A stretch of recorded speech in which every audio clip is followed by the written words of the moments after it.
Welcome back, everyone. 10 years ago, the nation watched in awe as the Red River invaded homes and property. This afternoon, we take a look back at how the flood of '97 affected the cities of Grand Forks and East Grand Forks, starting with April 18th, 1997. That this is mandatory, this is a lawful order to leave that area. In the last 2 days, the predicted crest level in Grand Forks has been raised to a historic level of 53 feet. That was enough for city officials to force hundreds of people to evacuate early this morning. I was in the shower, and so it's more or less like, oh, what's this message? They said, did you know your area is being evacuated? By late morning, streets in the Lincoln Park area were waterways, and folks scrambled to say what they could. It's because that's my vehicle, my work vehicle. I need to get that out of here if I can. I don't know how much higher the water is going to get, but we're going to do our dangest to try and stop it. But by mid-afternoon, the water got much higher when a major break occurred in a dike on the north side of the Lincoln Park golf course. A neighborhood of about 300 homes became a lake with water as deep as 4 feet in some areas.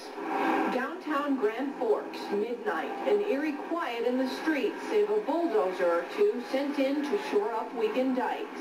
Go down, Outside of town, at the Air Force Base, thousands of families pour in, water forcing them from their homes. Nobody's home? We can't get in. There's another door and they can't hear me knocking. In downtown Grand Forks today, a city and Coast Guard crew plucked a man from his apartment building with a cherry picker. Next, it was on to the Lee's place on submerged Reeves Drive. A bright banner on the home or even a white sheet is what rescuers look for. But those who were rescued know that there's nothing they can do now but wait until the water subside and go on.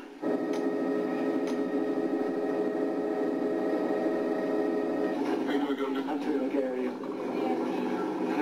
One of the strangest situations to you, isn't it? Well, it's an awful one. It seems like it just keeps coming and coming. Now we have this fire down here.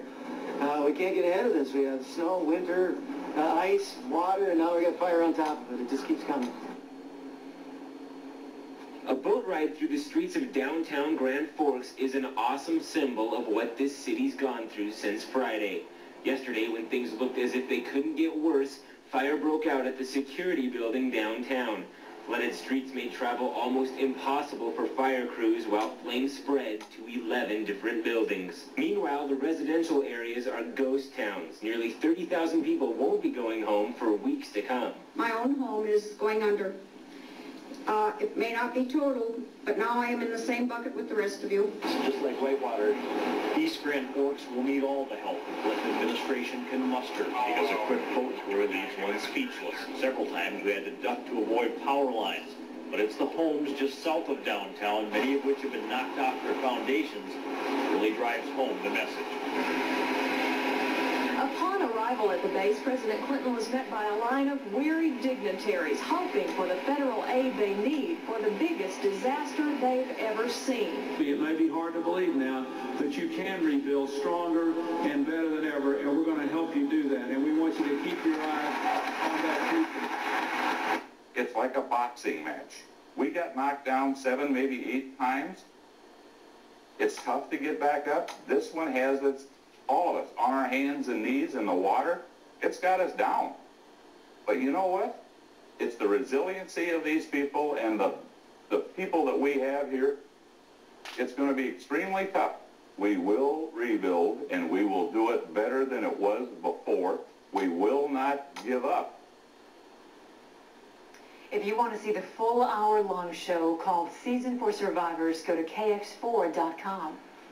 Church bells across Grand Forks rang yesterday to mark the hour that fire started in downtown Grand Forks 10 years ago.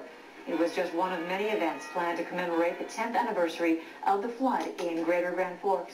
I was asked, you know, what would you have done differently? And I basically answered, you know, maybe we could have done something differently. But, you know, we did the best we could at that time. Tonight's commemoration events include free burgers, hot dogs, and music in downtown East Grand Forks, followed by a fireworks display. It's